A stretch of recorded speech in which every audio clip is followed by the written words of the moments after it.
વિજયનગર તાલુકાના ઇટાવડી ગામે છેલ્લા 4 દિવસથી વીજ પોલ ઉપર તાર લૂઝ હોવાથી 3 ફેઝ લાઇટ બંધ કરવામાં સરકારશ્રી દ્વારા એક બાજુ 24 કલાક વીજળી અને ખેડૂતો માટે સૂર્યોદય યોજના આપવા ચાલુ કરવામાં આવી છે, તો બીજી બાજુ વિજયનગર તાલુકાના ઇટાવડી ગામે છેલ્લા 4 દિવસથી લાઇટ ના આવવાથી લોકોને પાણી અને પશુઓને પાણી પીવાના ફાફા પડી રહ્યા છે।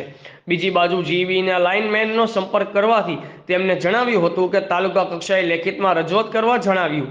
આદિવાસી સમાજના ખેતરોના ટુકડા જમીન હોવું અને ઉનાળાના ટાઈમ પર લાઇટ ના આવવાથી ઉનાળુ ખેતી કરવી કે કેમ તે પણ ખેડૂતોને પ્રશ્નો મૂંઝાઈ રહ્યો છે। રિપોર્ટર વિજયભાઈ પટેલ, આઝાદ મીડિયા લાઈવ, સાબરકાંઠા।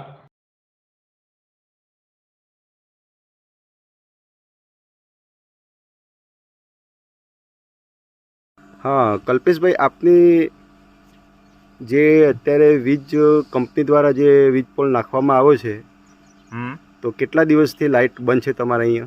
અમારે સાહેબ અત્યારે 4 દિવસ લાઇટ બંધ છે, બરાબર ને કોઈ હેલ્પર બધા આવે પણ કોઈ ધ્યાન કરતું નથી। આમાં ઢોરે હું પાણી પાવું, શું કરવા? અત્યારે 4 દિવસથી બંધ છે તો તમારે અન્ય પાણી માટેની શું વ્યવસ્થા છે અહીંયા? કોઈ અમારા ગામમાં કોઈ ડણકી પણ નથી ને બહુ દૂર પાણી લેવા જવું પડે છે।